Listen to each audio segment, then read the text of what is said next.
Bueno, empezamos lo que son las hojas de problema que hay propuesto en la asignatura. Entonces, en lo que es la web de la asignatura tenéis tanto el enunciado de cada hoja de problemas asociado a cada tema, junto con las soluciones problema a problema escritas. Hasta ahora en las clases teóricas pues hemos visto todo lo que es el tema 1 respecto a los fundamentos de semiconductores. También esta semana hemos empezado a ver, el martes, hemos empezado el tema 2 sobre la unión PN. Y bueno, empezamos a ver cómo se resuelven, cómo poner en práctica pues toda esa teoría que hemos ido viendo de fundamentos de semiconductores. Vamos a ponerlo en práctica y vamos ahí. Si pinchamos, ¿no? Vemos los enunciados, tanto los enunciados de los problemas como las soluciones que se proponen. Empezamos uno por uno. El primer ejercicio me habla de una muestra de silicio que está dopada con impurezas de boro. Esto son del grupo del 0, tienen 3 electrones en la última capa electrónica, por lo tanto les falta un electrón para realizar los 4 enlaces covalentes con sus 4 primeros vecinos de silicio. Eso quiere decir que el boro es un aceptor, aceptará un electrón para ocupar ese puesto en ese enlace que le falta. Por tanto, tenemos que las impurezas donadoras es igual a 10 a la 17, perdón, aceptoras. Son 10 a la 17 impurezas por centímetro cúbico. Y se me pregunta cuál es la concentración de electrones a 300 Kelvin y la resistividad. Para ello me da distintos parámetros que están en la parte aquí abajo sobre el silicio a 300 Kelvin, como es el Ni de 1,5 por 10 a la 10 y el valor de la movilidad de los electrones, que serían 900, y el de los huecos, que serían 300. Pues paso a compartir.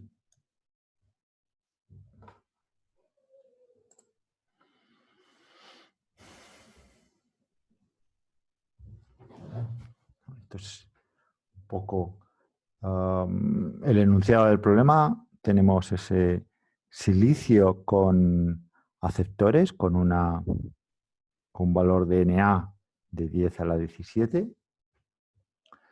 Y queremos saber N0 y Rho. Para encontrar las concentraciones tenemos que aplicar dos expresiones. Uno es la ideación de masas. En este caso, para el puro equilibrio térmico se cumple que el producto de N0 por P0 es igual a Ni cuadrado. Ni, concentración intrínseca, que me da el enunciado del problema para esa temperatura de 300 Kelvin. Siempre que estemos en esa situación, silicio, temperatura de 300, tendremos este valor de N sub I. Por tanto, este producto es una constante.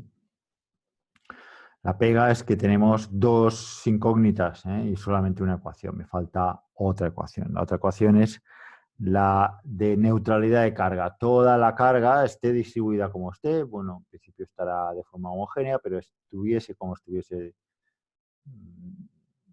distribuida, pues toda la carga es cero, toda la carga asociada tanto a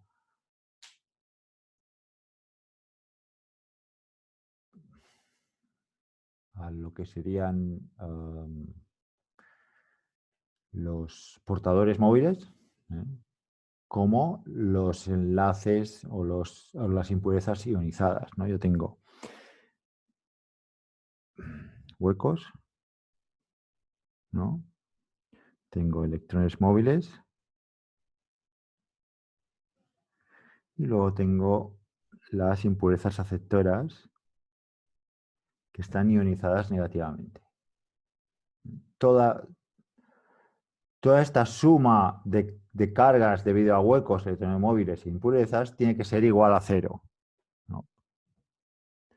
Con lo cual tendremos Q P0 menos N0 menos N aceptor es igual a cero. Neutralidad de carga. La razón es porque la presencia de un tipo de portador crea, por ejemplo, la creación de huecos crea una imagen de un electrón móvil. Y luego la creación de un ion aceptor también crea, en este caso, un hueco móvil. Por tanto, al final, puesto que tenemos esta compensación, pues en global tiene que ser esto igual a cero. Si resolvemos esto, tendremos que el mayoritario, que en este caso son los huecos, tendrá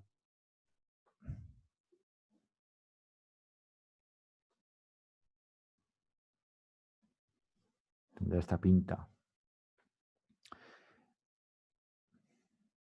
Y luego la otra incógnita, que es el N0, que es la que me están pidiendo cuál es el valor de N0, pues la puedo derivar de esta.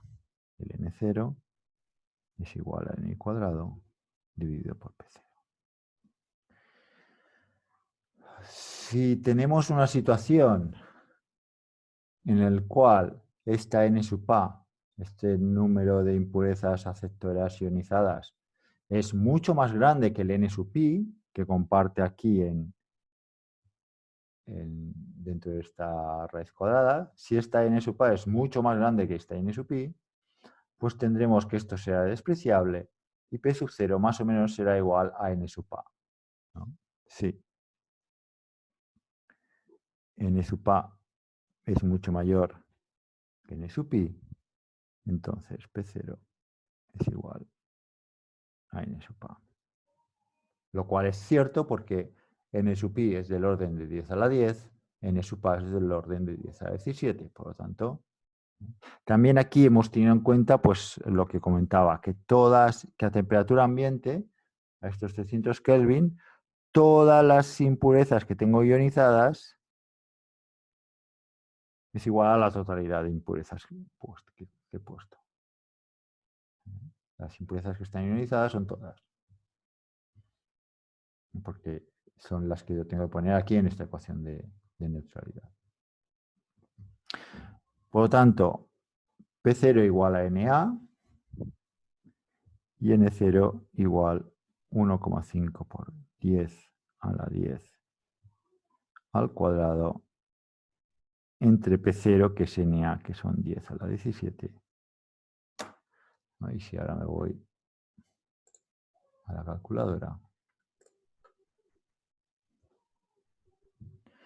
pues 1,5, 10 elevado al cuadrado entre 1 y 17, 2250 electrones por centímetro cúbico. Por lo tanto, fijaros, el desbalance de portadores hueco en relación a los portadores electrón libre, ¿no? Alrededor de 14 órdenes de magnitud de diferencia.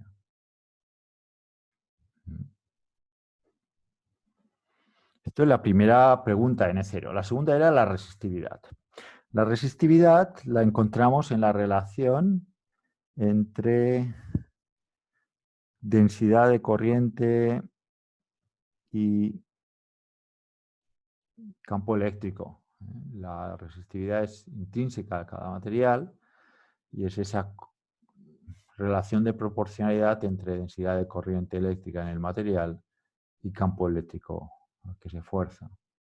En este caso, la densidad de corriente, más o menos vamos a poder decir que es igual a la densidad de corriente de huecos, bueno, más que menos, es decir, esto es prácticamente un igual, ¿no? Porque hay estos 14 órdenes de magnitud de diferencia entre una densidad de portadores y la otra. Y esta JP pues es igual a la densidad de carga, que es QP0,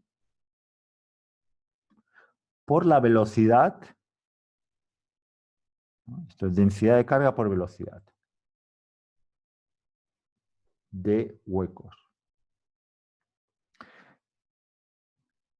P0 conocemos cuál es su valor, 10 a la 17 centímetros a menos 3.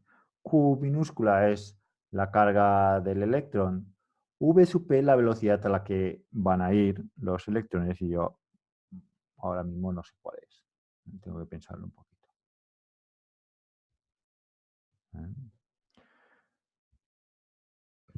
No sé si hay más datos en el problema.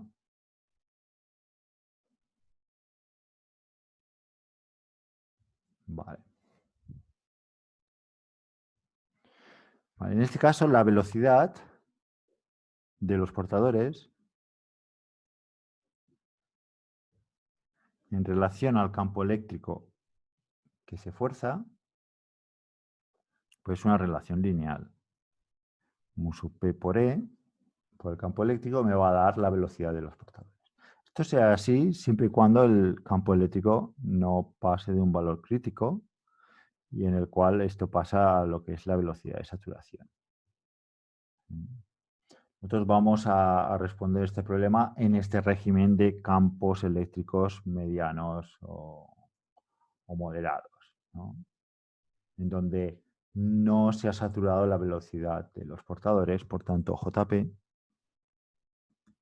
es igual a QP0 movilidad de los huecos por el campo eléctrico. Y aquí esto es la inversa de la resistividad. Por tanto, la resistividad es igual a 1 dividido por Q P0 movilidad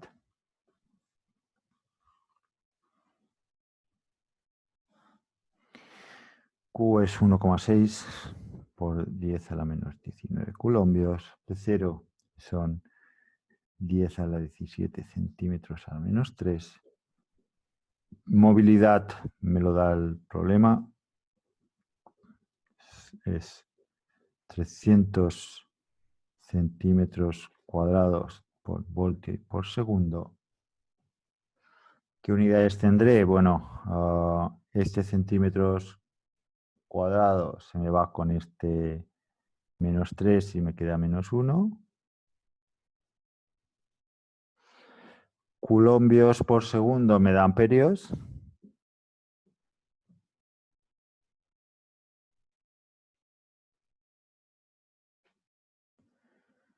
Y luego tendría estos voltios que pasan al numerador.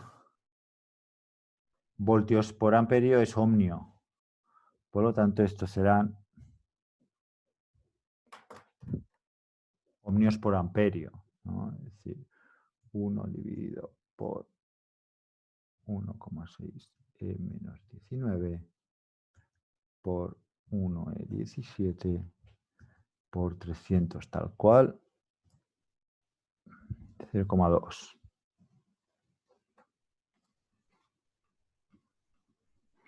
Ohmios por centímetro, que es la unidad de resistividad. Esto lo puedo convertir a resistencia, a ohmios, simplemente multiplicando la resistividad por la longitud del hilo o el material y dividirlo por la sección. Por lo tanto, en este caso estamos dividiendo por distancia y tendríamos ohmios. La resistencia se obtiene a partir de la resistividad del material, simplemente calculando cuál es un poco la geometría del cable en el cual yo estoy midiendo en una determinada dirección cuál es la resistencia. Esto es la sección, esto es la longitud. Aplico esta fórmula y tendría el valor de R, que es el que se suele hacer en teoría de circuitos, V igual a I por R, la constante de proporcionalidad entre corriente que se mide debido a una tensión que se aplica.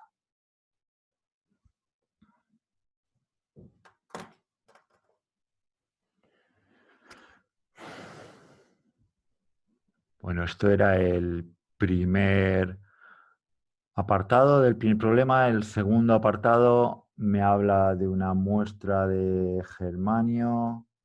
Vamos a...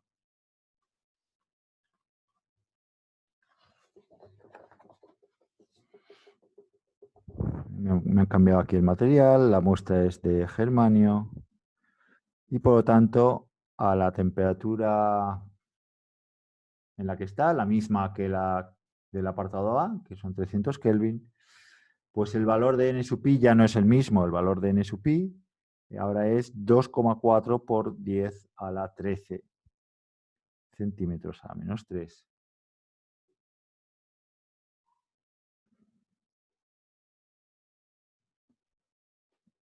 La movilidad de los electrones dentro del germanio es mayor que la movilidad de los electrones libres dentro del silicio, en este caso es 3000, y lo mismo para la movilidad, que son 900. Bueno, me preguntan si en el caso de que esto está dopado con donadores, los antimonio en el grupo 5 tienen 5 electrones en la última capa de valencia y por tanto les sobra un electrón, entre comillas, les sobra, en relación a los enlaces covalentes que puede establecer con los átomos de silicio, de germanio que tiene alrededor. El germanio también se estructura en una configuración de diamante, igual que el silicio, por tanto los primeros vecinos de cada átomo dentro del cristal es de 4. Entonces le sobra, entre comillas, un electrón en relación a los enlaces covalentes que puede implementar. Por lo tanto, el antimonio es un donador y se ionizará positivamente. Y me da un N sub D igual a 3 por 10 a la 13.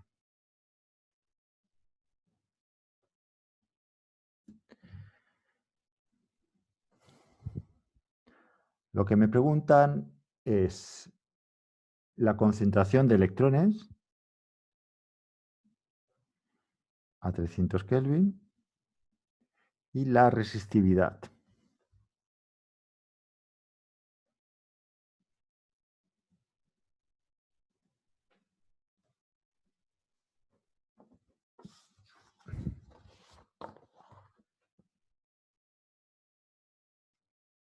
Pues tenemos el germanio, el N sub pi ahora no es 10 a la 10, es 10 a la 13, las movilidades de cada portador,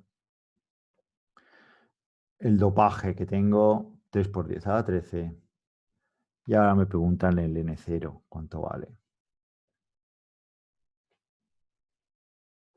Y la resistividad, otra vez. Bueno, igual que antes, las ecuaciones para resolver son la ley de acción de masas, estamos puramente en el equilibrio térmico, por tanto, N0 por P0 igual a N cuadrado.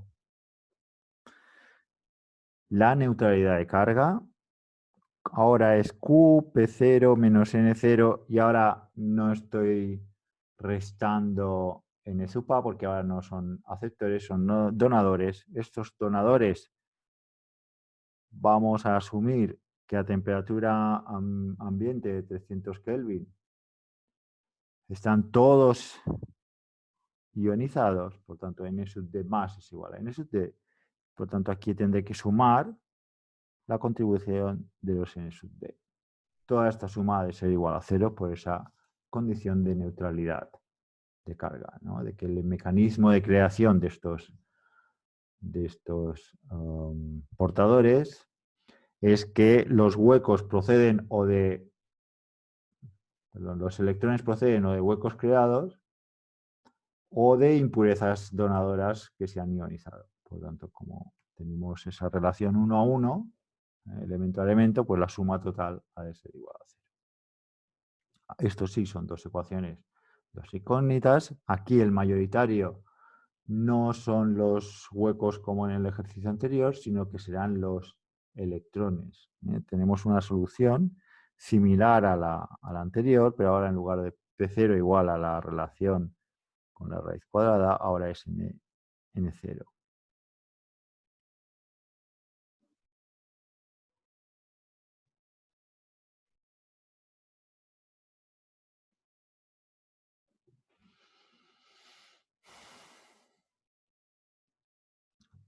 Esto para N0 y para P0 pues tendré N sub pi cuadrado entre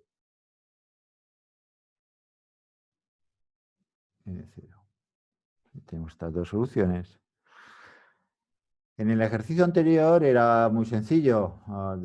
Veíamos que las impurezas eran mucho más grandes que en N sub pi y por tanto toda esta expresión más o menos era igual a la concentración de impurezas. Pero en este caso, los donadores, 3 por 10 a la 13, no podemos decir que sean mucho mayores que la concentración intrínseca, que es 2,4 por 10 a la 13. No se cumple esta situación. Por lo tanto, tengo que utilizar la expresión tal cual. ¿No? Tengo que hacer los números.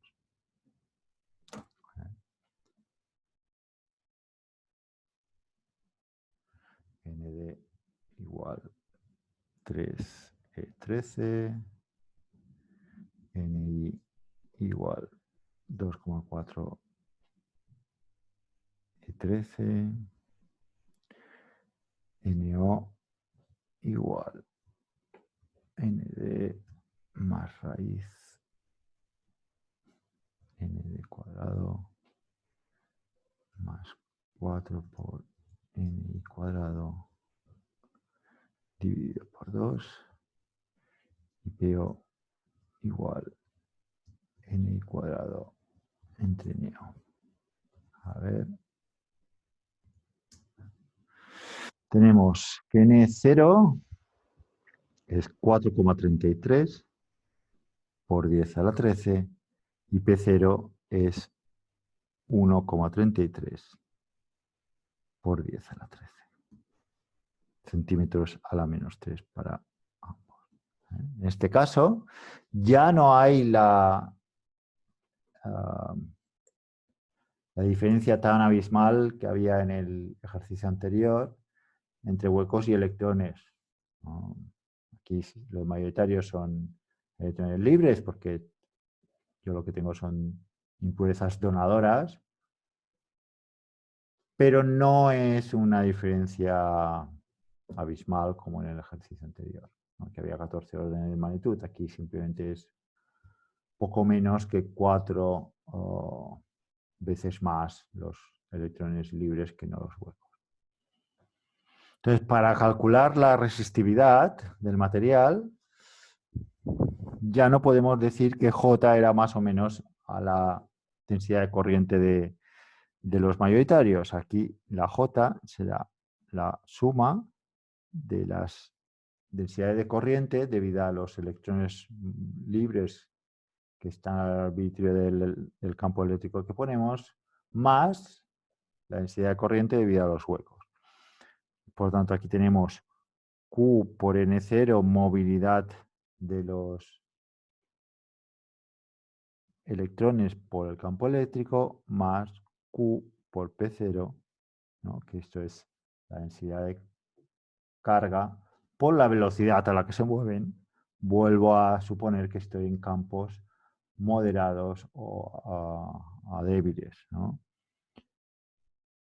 Mu sub P por E. Igual que aquí. Aquí he supuesto que el electrón libre tiene su velocidad de movimiento que es proporcional al campo eléctrico aplicado. Este mu n por E, por el campo eléctrico, esto es la velocidad del portador. Y esto es la densidad de carga debido al portador, a los portadores de carga negativa. Sacamos factor común y tendremos que la ρ, ¿no? O sea, sacamos el campo eléctrico factor común. Esta suma será la conductividad, la suma que quede entre paréntesis, será la conductividad. Y la ρ será la inversa de esa conductividad. Por tanto, Qn0 mu n más Q P0 mu P.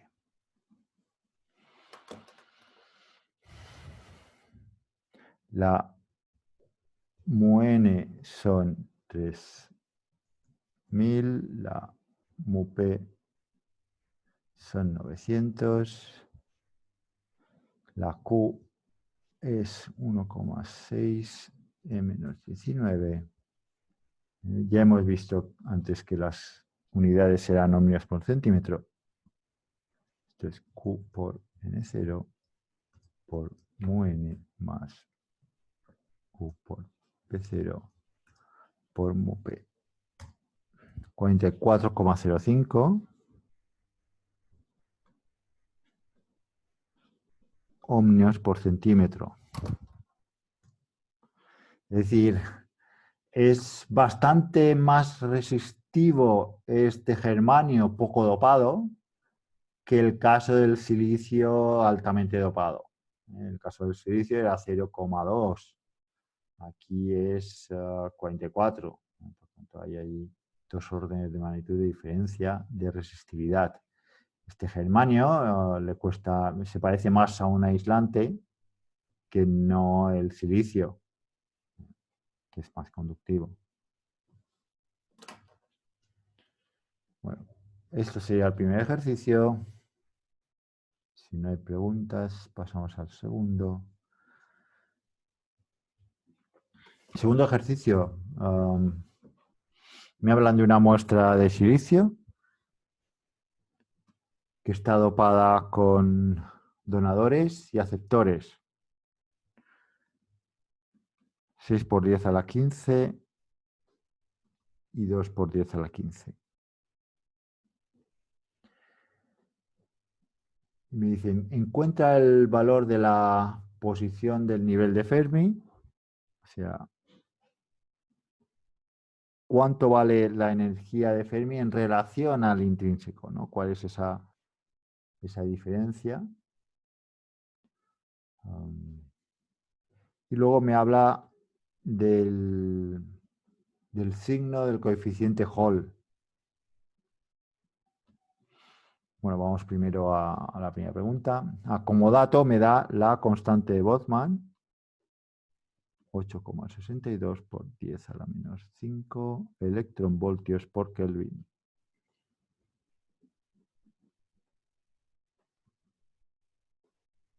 Bueno.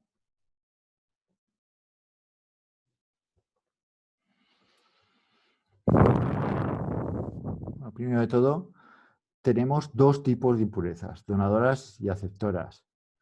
La pregunta es, ¿cuál de los dos cojo? Lo que hacemos es lo que explicábamos en teoría de compensación de impurezas. En este caso, los electrones extra de los donadores van a ocupar las posiciones hábiles en los enlaces covalentes que pueden crear los aceptores.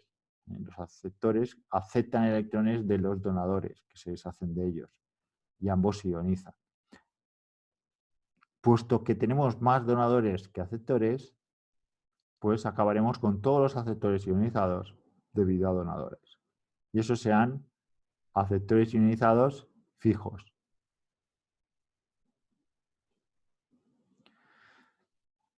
por electrones que vienen de los donadores. Y luego tendré el resto, 4 por 10 a la 15, que se ionizarán también, pero en lugar de ocupar en su par niveles en aceptores, irán a la banda de conducción. Por tanto, el n sub d efectivo es n sub d minúscula menos n sub a, que es esa compensación de impurezas, que es igual a 4 por 10 a la 15 centímetros a la menos 3. N sub d. Ya me preguntan por EF menos E sub I a 300 Kelvin, ¿no?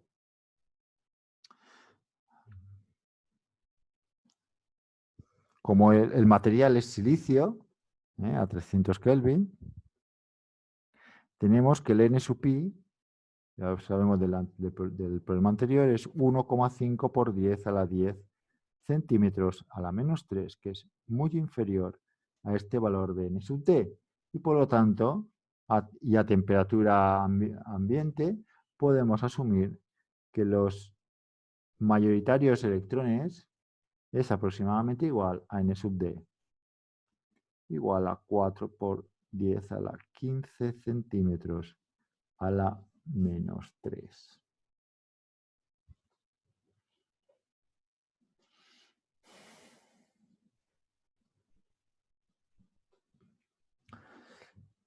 Bueno, ¿para qué me sirve esto? Pues porque yo estoy interesado en esta diferencia de energía. Recordamos que esta diferencia de energía está relacionada con las poblaciones de portadores, tanto electrones como huecos. Dentro de lo que es el diagrama de bandas, lo que es la energía en relación a, no, yo aquí tendría E sub V, E sub C, en medio tendríamos la energía intrínseca, y luego por ahí, por algún lado, tengo la energía de Fermi. La energía de Fermi se posiciona por encima de la intrínseca en caso de que sea un material tipo N, como es este. Si fuese tipo P, estaría por debajo de la energía intrínseca. Entonces yo tengo por aquí, ¿no? Esto es QFI y esto es EF. Esta phi es el potencial de Fermi, lo que me sale.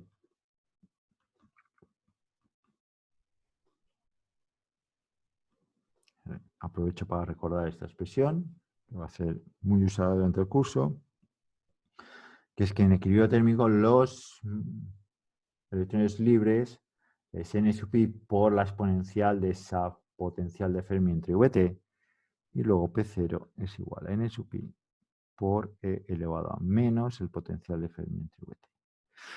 El potencial de Fermi positivo implica que n0 es mayor que P0, que es esta situación.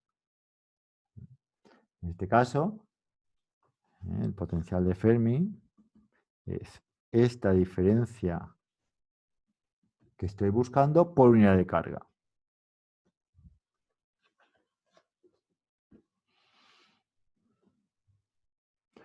Por lo tanto, cojo esta expresión, que sé que es igual a N0, que es igual a Nd, ¿no? Y despejo phi. Phi será igual a Vt por el logaritmo neperiano de n sub d entre n sub i. Esto es el valor de phi. Vt sería el potencial térmico. Si sustituimos esto aquí, tendremos el Q por Vt, que es la constante de Boltzmann por la temperatura. Tendremos que esta diferencia que estamos buscando es igual a la constante de Boltzmann por la temperatura por el logaritmo de n sub d entre n sub i.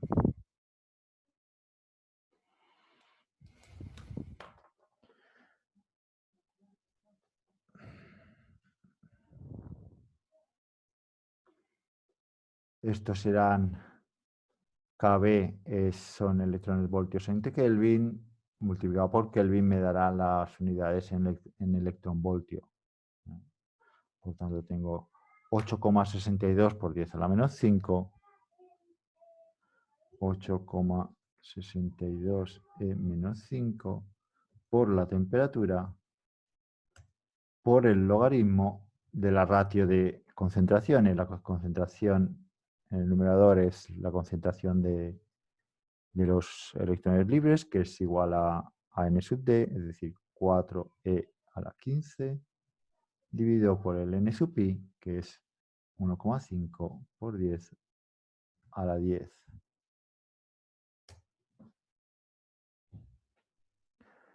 Me salen 323 milielectronvoltios, ¿no? O 0,32 electronvoltios.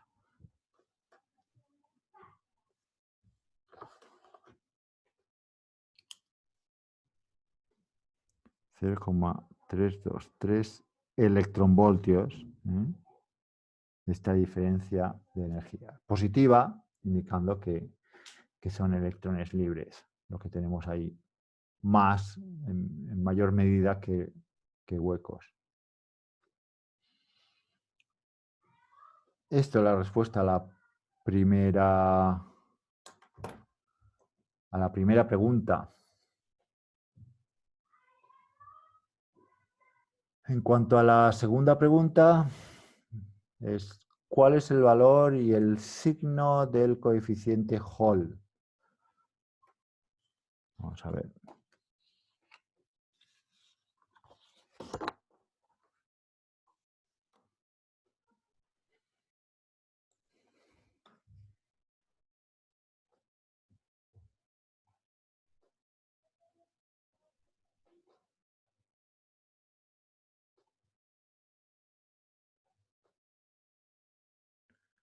Tenía aquí un dibujo.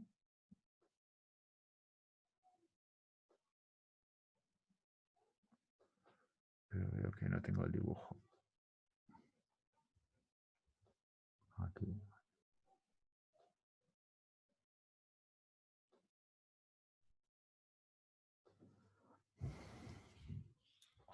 Bueno, hago el dibujo y lo muestro.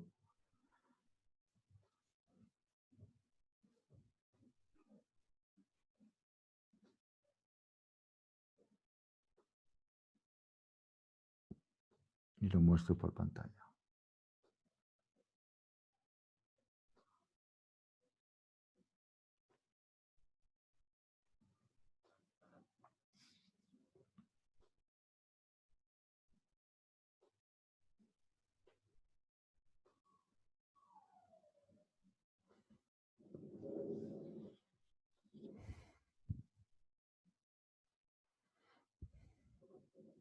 Bueno, el efecto Hall consiste en lo siguiente. Imaginemos que tenemos un trozo de semiconductor por el cual forzamos que pase una corriente determinada. Esto lo conseguimos con una fuente de tensión, una diferencia potencial, forzar esa diferencia potencial. Eso me creará un campo eléctrico, ¿no? Vamos a decir que esto es el eje X. Aquí tengo el eje Y y aquí tengo el eje Z. ¿Vale? Pues tengo a lo largo de este eje X un campo eléctrico forzado y también una corriente I sub X.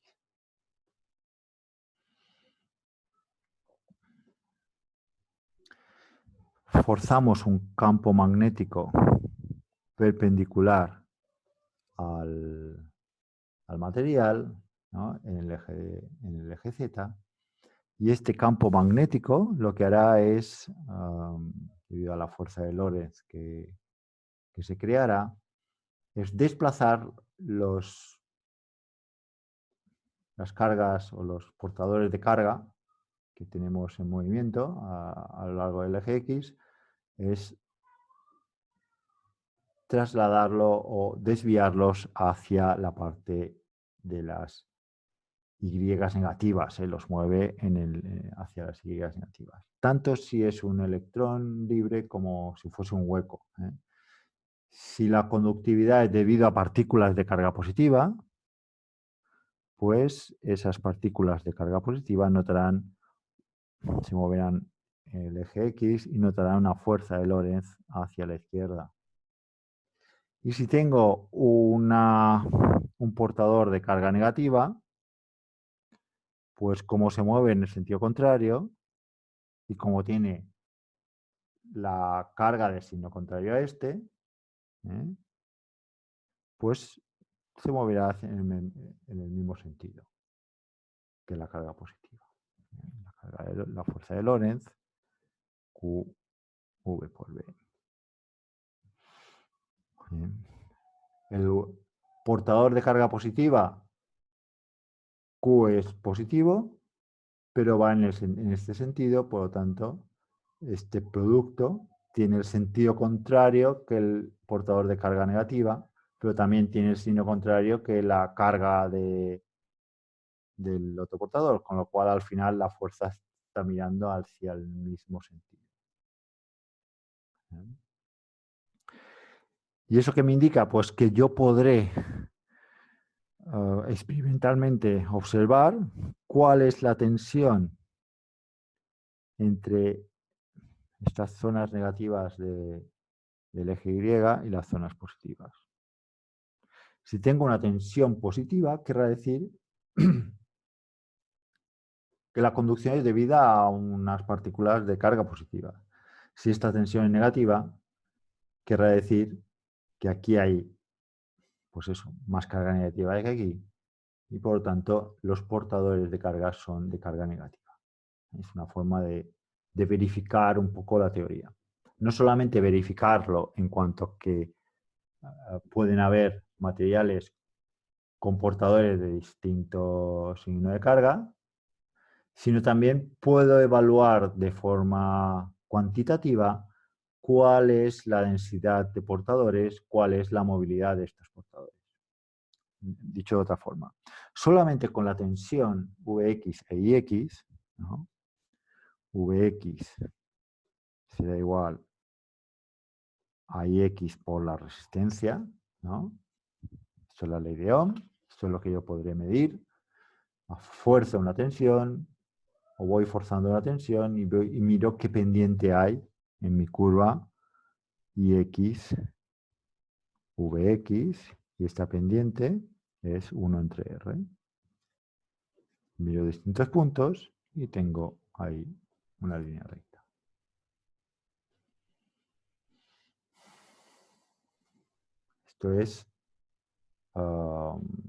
Esto me dará R mayúscula, que como comentaba antes, la resistividad por la longitud dividido por la sección, ¿no? Vamos a llamarle esto longitud, esto omega y esto t.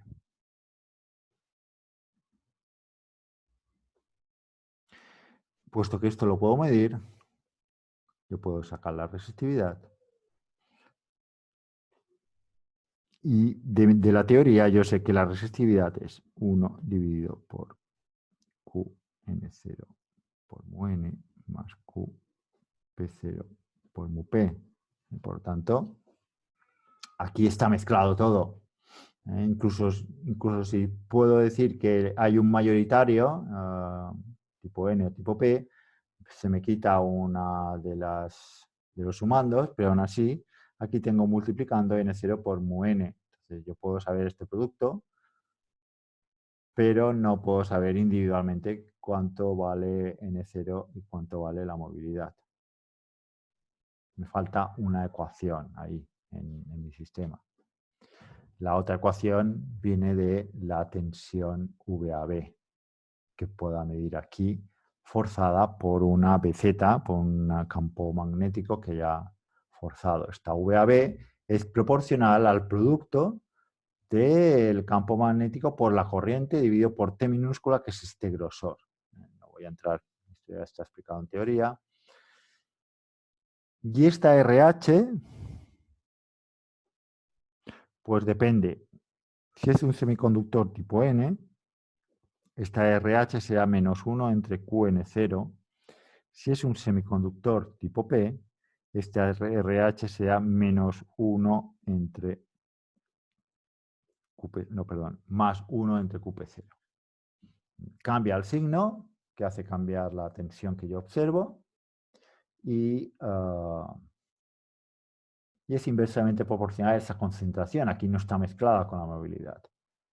Por lo tanto, yo de aquí sí puedo, por ejemplo, si es un semiconductor, como bueno, el ejercicio me dice que es un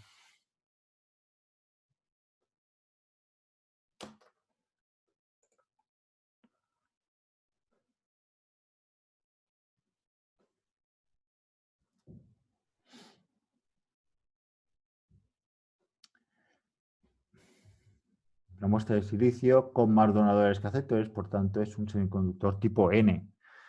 Por tanto, el coeficiente Hall será este.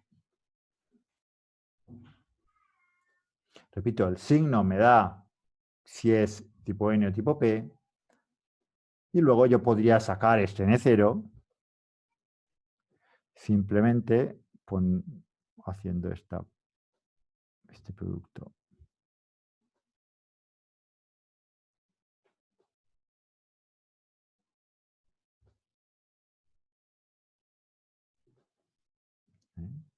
Todo esto es experimental, corriente que estoy forzando, grosor del material, campo magnético forzado, tensión medida en valor absoluto, carga del electrón, y toda esta división me daría N0. Una vez obtenido concentración de cortadores, podría sacar la movilidad. Bueno, pues lo sacamos. RH será igual a -1 entre Q por N0. Y el N0 era, creo que lo tengo aquí, ¿no?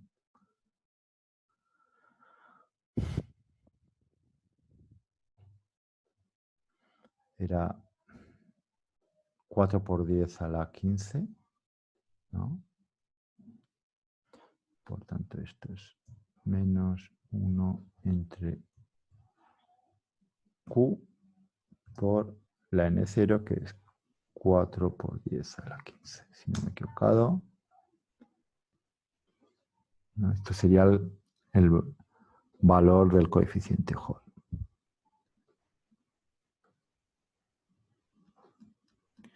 Y las unidades serían centímetro cúbico por culombio.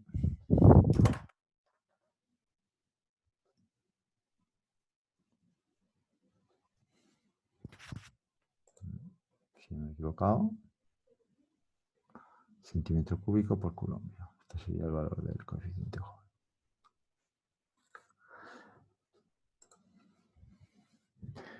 Tercer problema.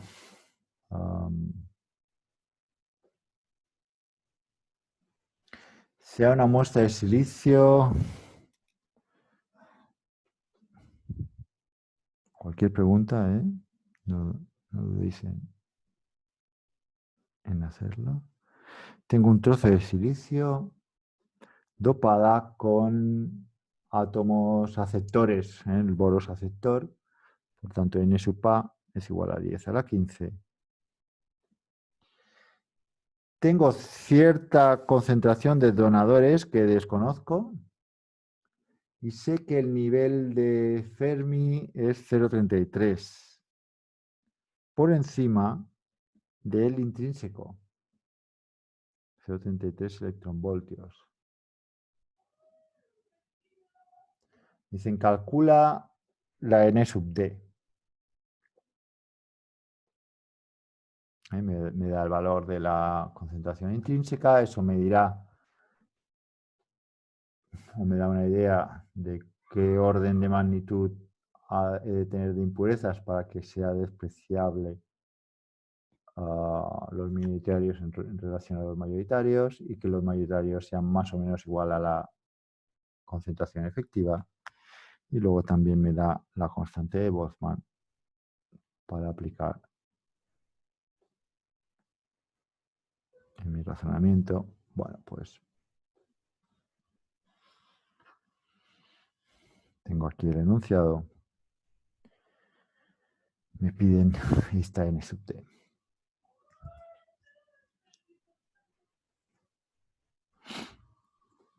Y me dan este valor de sub f. Y yo sé que n0,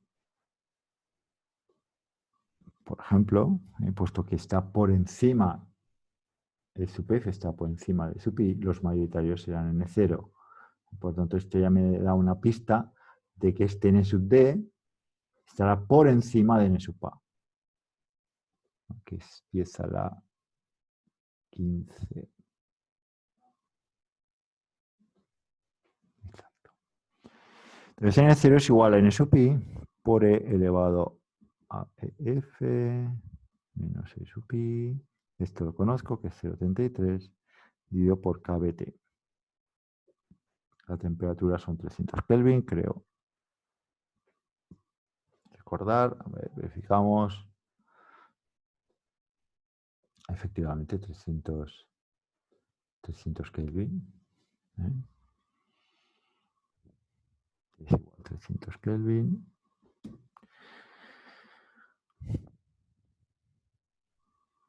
Vale, pues aplicamos, ¿no? N0 será igual a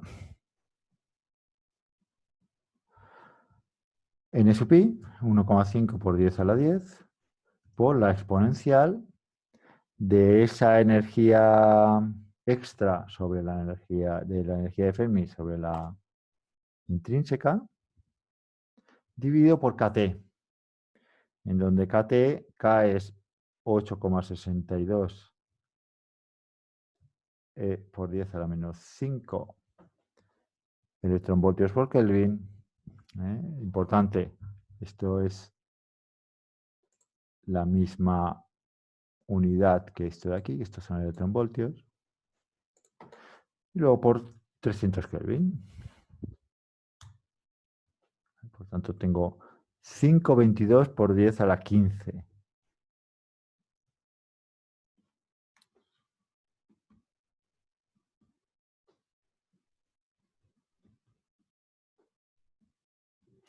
Esto es el dopaje, que si nos fijamos es mucho mayor que en sub i, que es del orden de 10 a la 10. Por lo tanto, el valor efectivo de donadores será igual a 5,22 por 10 a la 15. Que esto era, recordad, por compensación de impurezas, n de minúscula menos n sub a mayúscula, que conocemos que es 10 a la 15. Y eso quiere decir que n sub d es igual a 6,22 por 10 a la 15 centímetros a la menos 3. Y ya está.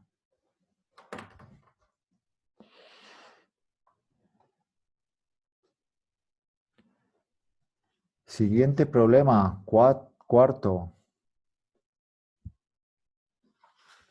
Dice, deriva una expresión que relacione el nivel de Fermi intrínseco, F sub i, con el centro del Van Gap y la temperatura.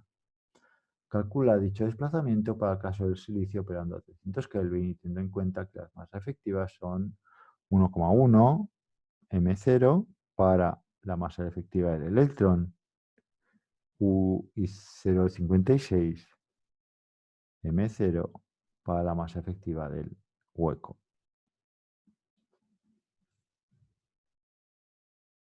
También me da como dato la constante de Boltzmann, 8,62. Bueno.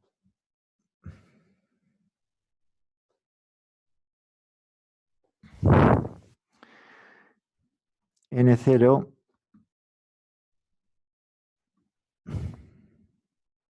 es N sub C F menos F entre KT. En este caso utilizo esta expresión que me relaciona los electrones móviles con la densidad efectiva en la banda de conducción y luego una probabilidad de ocupación, que es este exponente. Y luego P0 es igual a NV por E a la menos EF menos EV entre KT.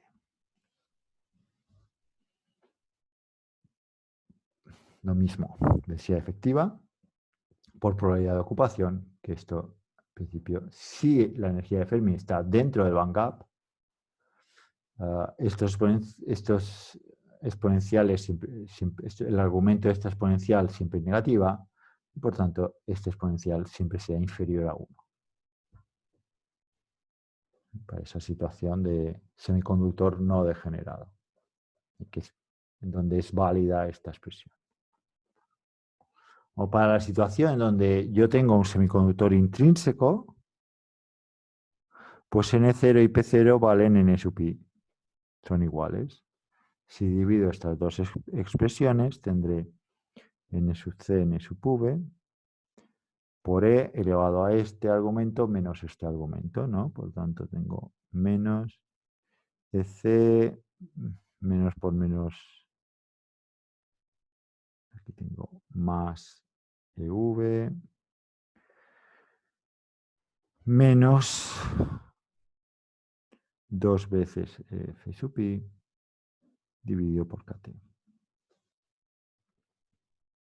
Aquí tengo la energía intrínseca en relación a valores conocidos, que serían tanto la temperatura, constante de Boltzmann, densidades efectivas o los valores extremos de las bandas de valencia y de conducción. Despejamos, ¿no? Tendremos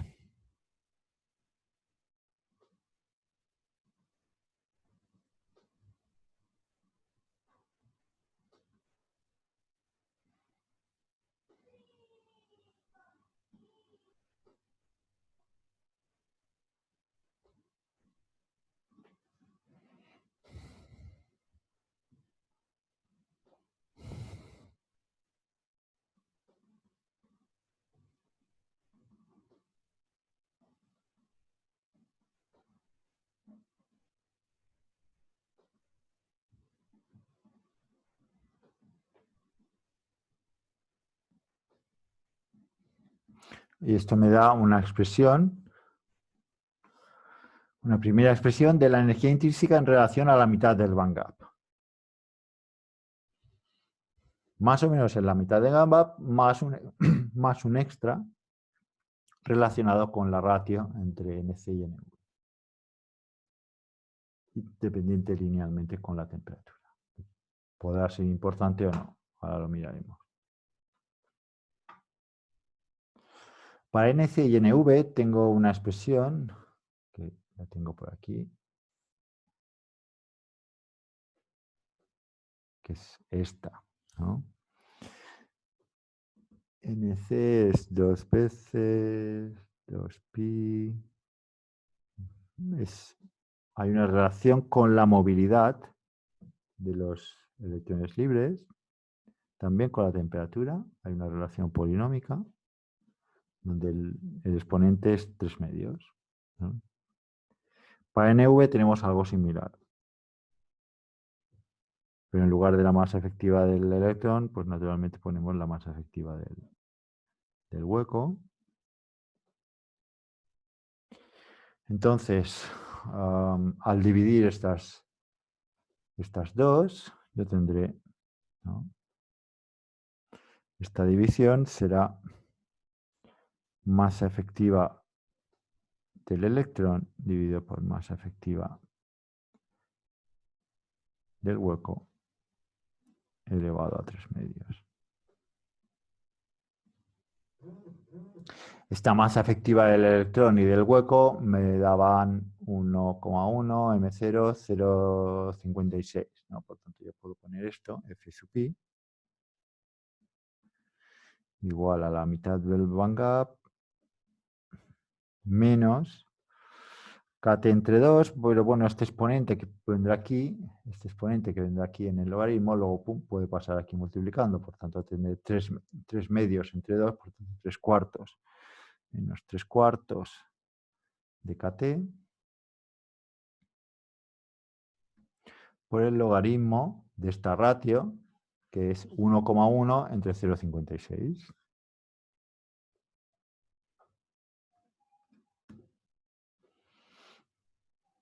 Esto es conocido, 300 Kelvin, KB también.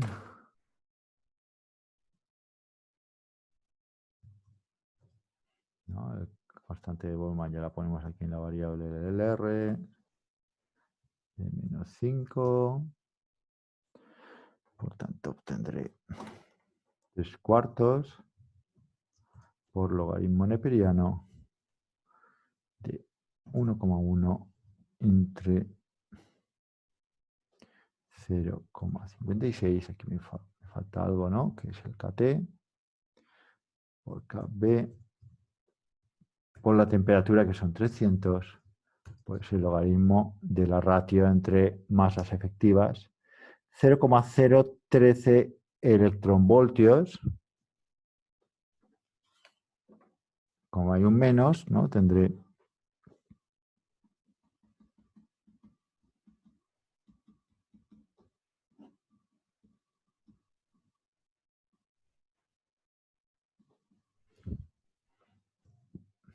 así es. 0,013. ¿Es eso mucho o poco? Bueno, los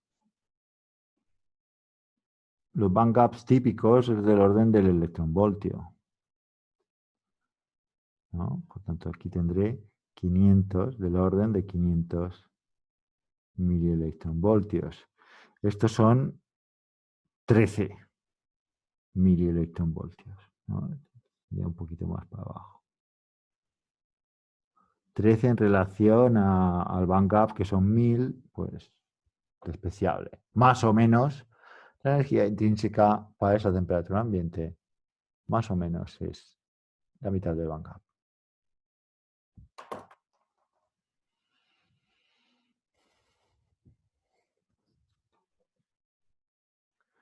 El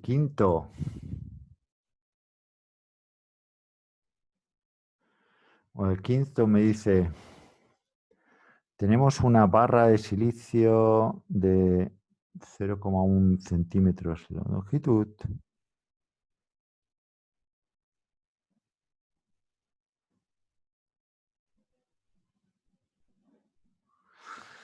Una sección de 100.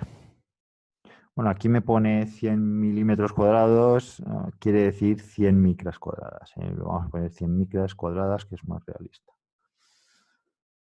Dopada con 10 a la 17.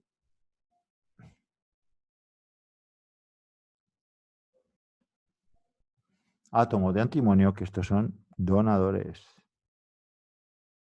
A 300 Kelvin están todos ionizados. 10 a la 17 es mucho mayor que el N sub pi del silicio, que me lo dan aquí abajo, que es del orden de 10 a la 10. Por tanto, los mayoritarios huecos serán aproximadamente 10 a la 17, la concentración de minoritarios, de mayoritarios electrones libres.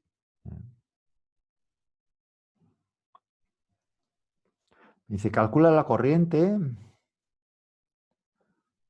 a estos 300 Kelvin si aplicamos 10 voltios entre los extremos. Si nosotros forzamos una diferencia de potencial de 10 entre los extremos y queremos saber cuál es la corriente.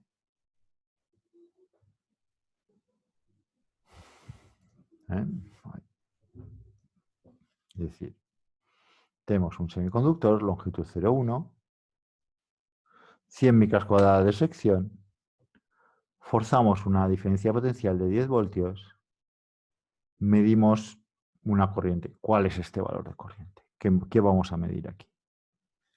En base a todo lo que sabemos. Bueno, Ley de Ohm Vx igual a I por R igual a I por resistividad por longitud dividido por sección.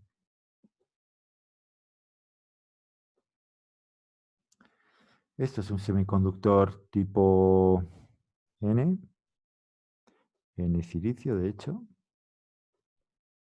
en donde los mayoritarios son electrones libres. N0 es igual al dopaje, 10 a la 17 centímetros a la menos 3. Y la resistividad será 1 entre Q N0 mu N. Por otro lado, la movilidad creo que me la tienen que dar, si no malo. La movilidad son 900 centímetros cuadrados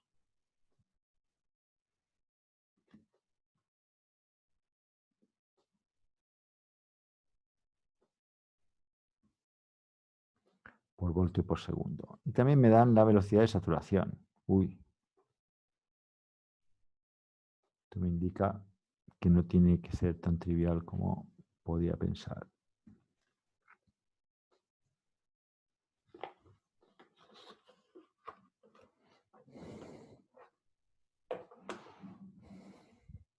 Bueno, esta ρ, esta resistividad,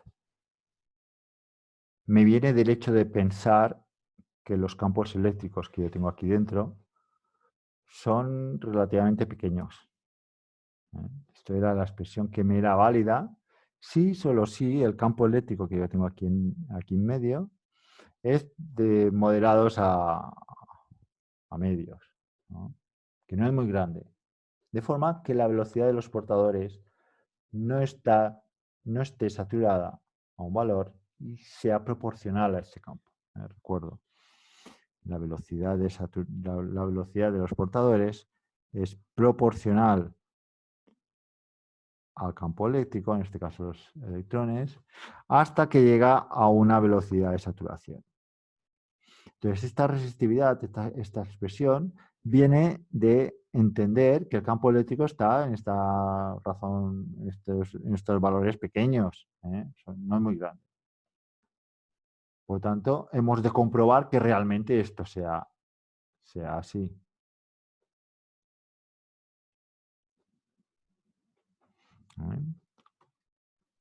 O dicho de otra forma, si yo multiplico la movilidad por el campo eléctrico, me ha de dar un valor de velocidad inferior a la velocidad de saturación. Si es superior, si estoy por aquí, quiere decir que en el fondo esta expresión lineal ya no es válida y que tengo que poner velocidad de saturación. Vamos a comprobarlo. Primero hacemos una estimación del campo eléctrico. El campo eléctrico es la diferencia de tensión que estoy aplicando dividido por la longitud del material. Es decir, 10 voltios dividido por 0,1 centímetros igual a 100 voltios por centímetro. Perfecto. ¿Dónde estoy? Lo multiplico por la movilidad. La velocidad del electrón, de ese electrón, será... Pongo valor absoluto porque en el fondo habría un signo por ahí, pero lo vamos a hacer en valor absoluto. La movilidad del electrón es 900 centímetros cuadrados por voltio por segundo, multiplicado por campo eléctrico, que son 100 voltios por centímetro, voltios y voltios se me dan, este cuadrado se me va con este centímetro,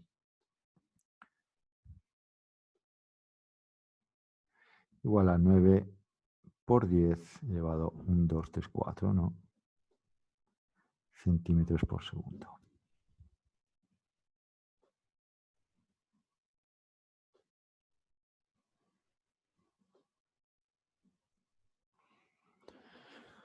Que es inferior a la velocidad de saturación. Vale, perfecto. Es inferior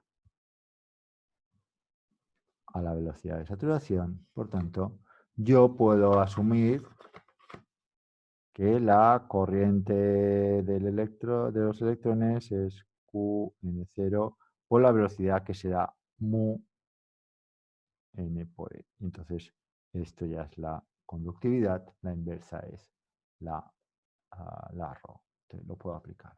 Si no, no podría, si no fuese así, si este no fuese más pequeñito que 10 a la 7, no podría aplicar esta expresión.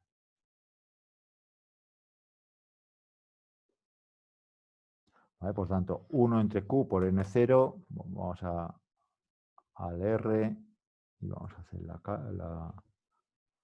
el cálculo.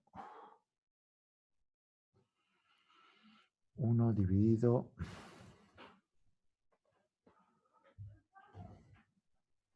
por Q por N0, que es 1E17, por la movilidad, que eran 900.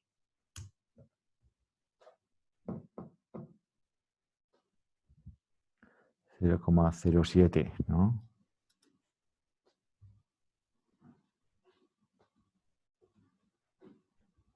Ohmios por centímetro. A ver si me he equivocado. Esto siempre puede pasar, ¿eh?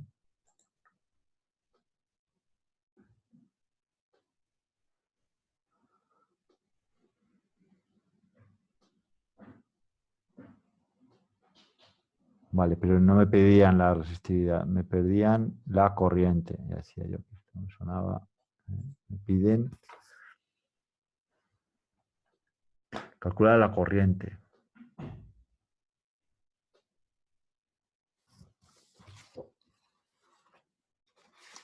Vale. Una hoja más.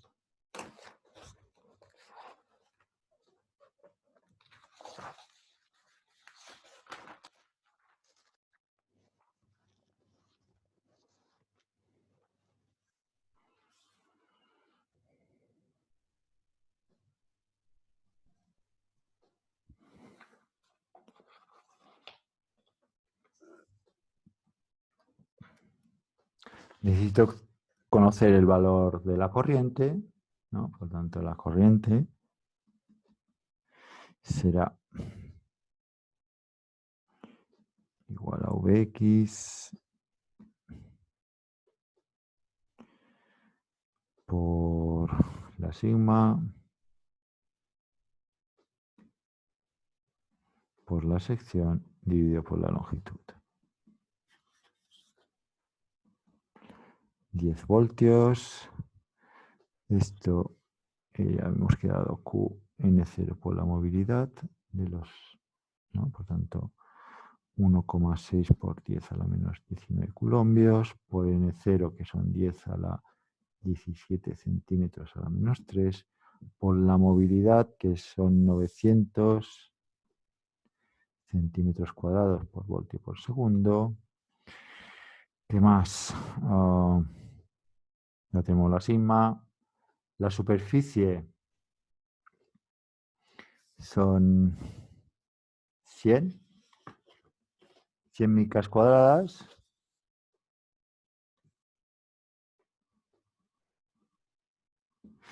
Como estos son micras cuadradas y aquí todos están centímetros, tengo que hacer la conversión de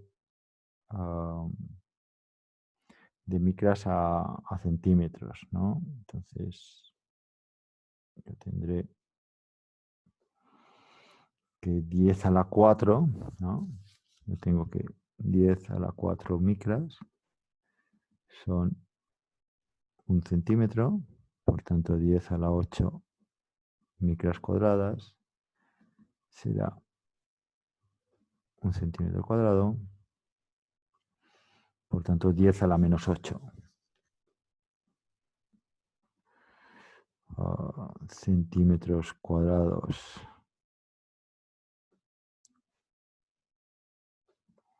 por micra cuadrada.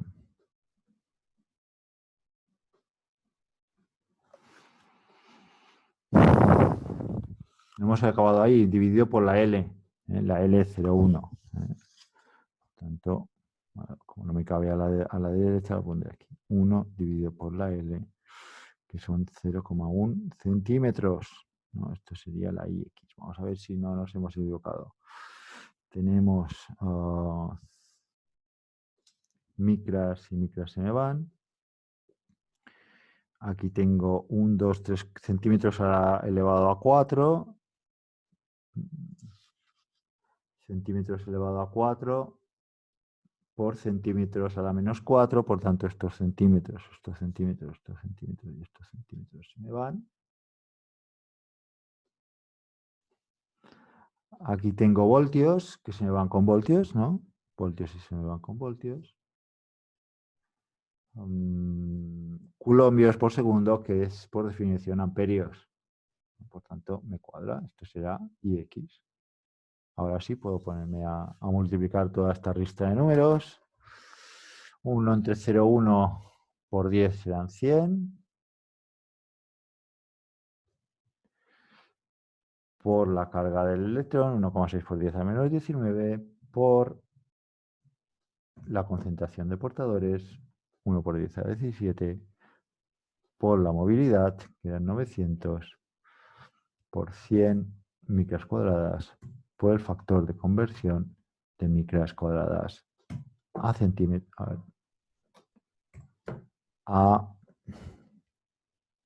cuadrados. Comprobamos. Tiene sentido. 0,0014 y estos son amperios, por tanto 1,44 miliamperios, ¿no? Sería un poco la contestación de lo que yo me diría, del orden de 1,44 miliamperios en caso de que con esta geometría y con este dopaje yo forzase 10 voltios entre los bornes de mi trozo de semiconductor.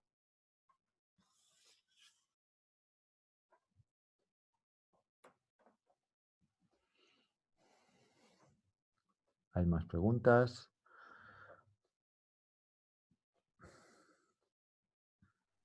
Primero era la corriente para esa geometría.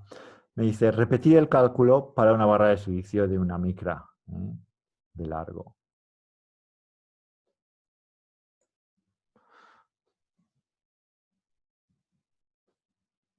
Bueno, en este caso, el campo eléctrico es mayor, ¿no? Yo tengo la misma sección, esas 100 micras que me han hecho pensar en la conversión. Ya no es 0,1, sino que es, ¿cuánto? Una micra. Una micra, 10 a la menos 4 centímetros, ojo. El micrómetro ahora es 10 a la menos 4. Estamos acostumbrados a poner 10 a la menos 6, porque estamos acostumbrados a utilizar metros, pero aquí la unidad base son centímetros, 10 a la menos 4 centímetros. Por tanto, el campo eléctrico son 10 voltios aplicado a esa longitud de 10 a la menos 4 centímetros igual 10 elevado a 5 voltios por centímetro. Ha aumentado ese campo eléctrico. Y ahora vamos a mirar si estamos por encima o no de la velocidad de saturación. La velocidad de saturación era 10 a la 7 centímetros por segundo. Y aquí tengo movilidad por campo eléctrico para calcular esa velocidad, ese valor absoluto de velocidad del electrón libre.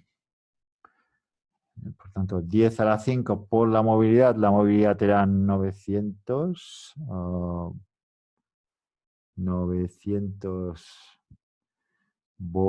centímetros cuadrados por voltio por segundo.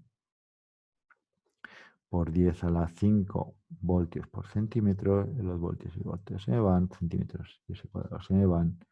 Y esto es 9 por 10, 5, 6, 7 centímetros por segundo, que es superior a 10 a la 7 centímetros por segundo. Esto era la velocidad de saturación. Como estoy por encima de la velocidad de saturación, en el fondo esa velocidad será 10 a la 7 y no 9 por 10 a la 7. Por lo tanto, la densidad de corriente que fluya por aquí, debido a los portadores básicamente mayoritarios, que son electrones libres, será Qn0 por la velocidad de saturación. Aquí ya no entra en juego el campo eléctrico. Y esto será igual a esa Ix por unidad de área. Esto es densidad de corriente. Corriente que fluye, o carga que fluye por unidad de tiempo y por unidad de superficie. Despejamos la Ix. Será igual, pues, SQN0 VSAT igual la S, que eran 100 micras cuadradas por 10 a la menos 8 centímetros cuadrados por cada micra cuadrada. Q 1,6 por 10 a la menos 19 coulombios. N0 10 a la 17 centímetros a la menos 3. Velocidad de saturación 10 a la 7 centímetros por segundo. Las micras y las micras se me van. Aquí tengo centímetros y centímetros se me van. Y tengo coulombios por segundo, que son amperios, ¿no? Por tanto, hacemos el cálculo. 100 por 1e menos 8 por 1,6 por 10 a la menos 19, que es la carga del electrón, por 1e17 por 1e7, toda la vida, 0,16. Igual 0,16 amperios. Ha aumentado la cosa, puesto que hemos aumentado ese campo eléctrico. Si hubiese puesto la resistividad anterior, ese valor, esa expresión que había tenido, sin tener en cuenta la velocidad de saturación, me saldría una corriente pues 9 veces mayor del amperio, de orden del amperio me saldría. Como no es así, pues tenemos ese valor más modesto por esa velocidad de saturación.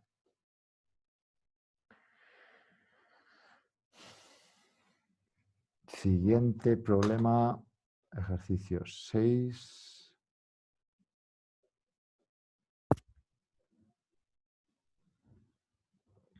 Ejercicio 6. Calcula y representa gráficamente la concentración de electrones de un semiconductor con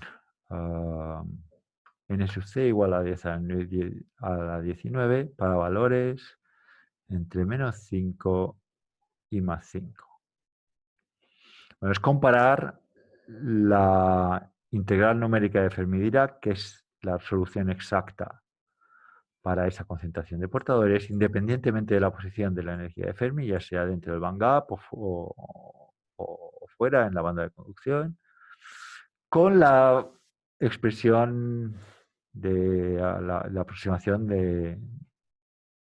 utilizando la estadística de Boltzmann, ¿no? Y que es más sencillita y que es la que normalmente usamos. Esto está aquí en el ejercicio 6. Bueno, definimos eta como esa diferencia de energía en relación a kT, F menos EC, que es este exponente. Y comparamos esa integral Fermi-Dirac con relación a la exponencial de esa eta. Y lo que observamos es que si el valor es negativo, estos valores negativos corresponden a valores de energía de Fermi dentro del, o más o inferior a I sub c, con un valor inferior a la energía de banda de conducción, por tanto estaría en el band gap a priori. Pues más o menos es similar, ¿no? Vemos que la expresión exacta con la expresión de aproximación de la estadística de Boltzmann son similares, incluso hasta en valores igual a -1, ¿no? Más o menos, ¿no? De hecho, bueno, si queremos una precisión inferior al 2%, pues nos tendríamos que ir a valores inferiores a -3, ¿no? Que sería un poco el límite del, del semiconductor degenerado, aquel en el cual tengo una diferencia de energías del orden de 3 kT. Ahora bien, si ya me voy a valores en donde E sub f está parecido a la I sub c o superior, pues ya tengo aquí una divergencia notable, ¿no? Diverge a partir de ese, un poco antes de ese cero, ¿no? Para esas situaciones en donde hay divergencia, diremos que el semiconductor está degenerado. Para esos valores de eta, para esos valores de energía de Fermi, en donde la aproximación de Boltzmann es similar a la integral de Fermi-Dirac, pues diremos que el semiconductor no está degenerado. Sí, más o menos a una distancia 3 kT de, cogiendo este 3, una distancia de 3 kT en relación a ese mínimo de la energía de conducción.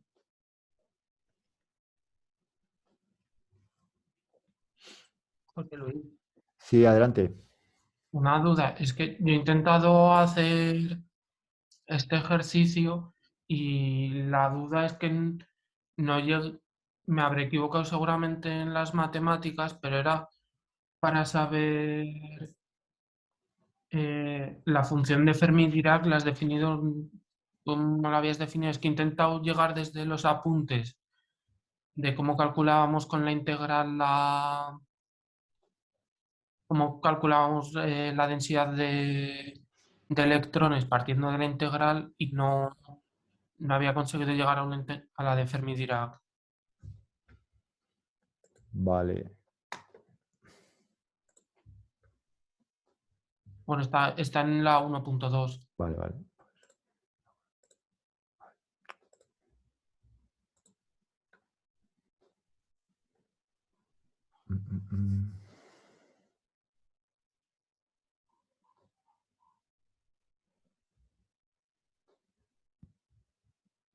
Bueno, esta no. Sería hacer la integral, pero con toda la función de Exacto, Fermi-Dirac, no solo con esa parte. exacto. Y Sería... con eso sí que deberíamos llegar a 2 partido raíz de pi la integral. Vale, vale, pues me habré equivocado. teniendo en cuenta esta NC, ¿no? Que creo que también está la NC por el medio. Sí, Es decir, en lugar de esta exponencial es esta sigmoidal. y luego g de epsilon es lo de Dice, la parte de arriba, ¿no? G de...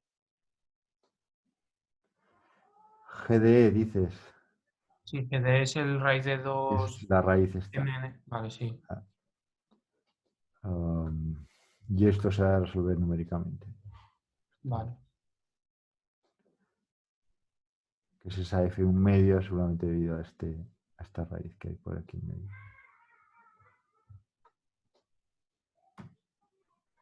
Si aquí yo ya te doy lo que es lo desgajo de la NC y ya cojo este 2 entre raíz de pi, ¿vale? Pues porque es el que sustituía la exponencial, ¿no? Porque al final el valor concreto que tenga el de n sub c, si es 10 a la 19 o tal, pues no te dice nada en relación a cuán similar es la ecuación exacta en relación a la aproximada.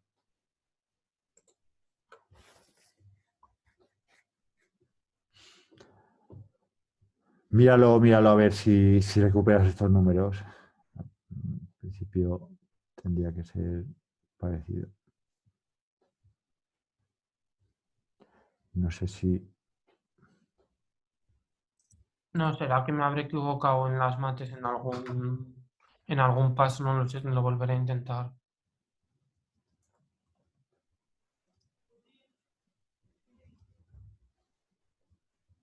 A ver si...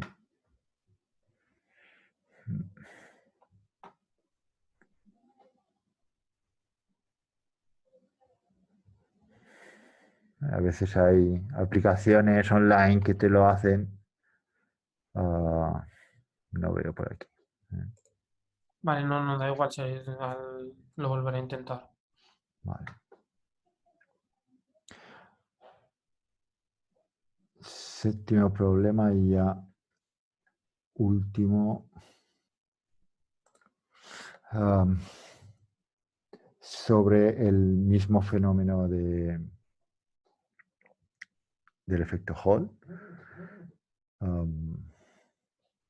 donde te dan una serie de valores para un semiconductor tipo N, con 10 a la 17 átomos de donadores. Es silicio, no lo dice, pero se pone temperatura ambiente.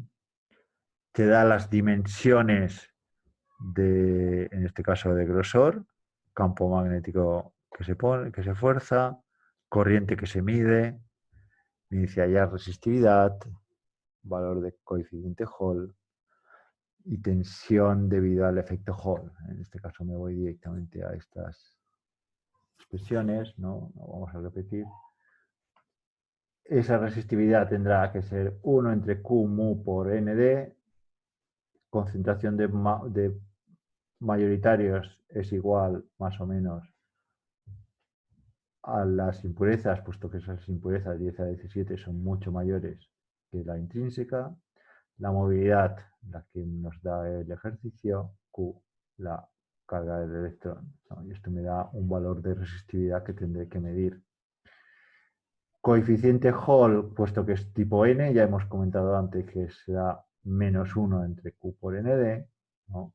Sustituimos y obtenemos valores. Y luego, tensión que yo obtendría, ¿no? Despejamos esta tensión respecto al coeficiente Hall. Bueno, aquí lo he puesto en valor absoluto. Bueno, lo puso aquí Eugeni, que eran sus apuntes. En valor absoluto, esto serían 6,2,5 microvoltios, lo que se mediría en entre A y B. Más tensión en B que en A, por tanto sería una tensión negativa si cogemos como referencia de tierra la referencia de tierra igual a B. Entonces tendríamos una tensión negativa de menos 62,5 microvoltios.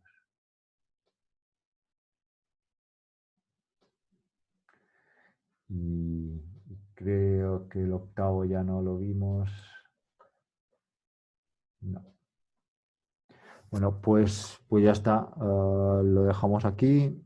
Nos vemos el lunes ya con teoría, siguiendo donde nos quedamos de la teoría de la unión PN. Gracias, Diego. Hasta el lunes. Hasta luego, hasta el lunes.